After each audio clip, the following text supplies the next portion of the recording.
मित्र जय भीम. सध्या भारताची जनगणना सुरू आहे आणि सोशल मीडियावरती बऱ्याच पोस्ट व्हायरल होताना दिसत आहेत. अनेक जण जाती धर्मांचा उल्लेख करून अनेक पोस्ट वेगवेगळ्या सोशल मीडियाच्या माध्यमातून फॉरवर्ड करत आहेत.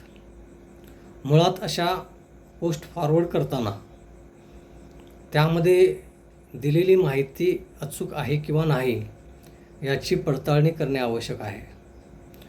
आणि म्हणून जनगणनेचा जर फॉर्म आपल्याला पाहायचा असेल तर censusindia.government.in वेबसाईटवरती जाऊन पाहावा, ज्यामध्ये हिंदी आणि इंग्लिशमध्ये सर्व प्रश्न दिलेले आहेत. मला या निमित्ताने फक्त एवढंच सांगायचं आहे की या प्रश्नावलीमध्ये, सेन्ससच्या प्रश्नावलीमध्ये 13 नंबरचा जो प्रश्न आहे तो खूप महत्त्वाचा आहे. या 13 नंबरच्या प्रश्नामध्ये जातीचा उल्लेख नाही आहे.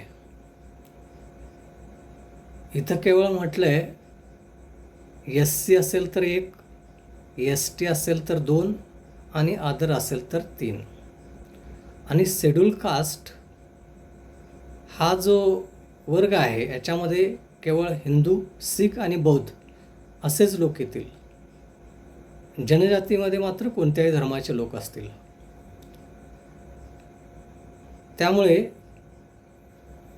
जनगणना करत असताना इथे जातीचा उल्लेख नसून वर्गाचा उल्लेख आहे. आपल्याकडे जनगणना करण्यासाठी लोक येतील. अशावेळी 13 नंबरच्या कॉलममध्ये केवळ प्रवर्ग लिहायचा आहे आणि तशा प्रकारची खात्री आपण त्यांच्याकडून करून घ्यावी.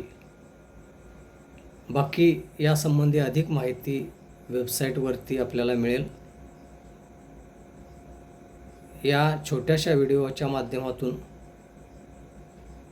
केवळ काही माहिती आपल्यापर्यंत यावी एवढ्यासाठीचाच हा प्रयत्न. जय भीम.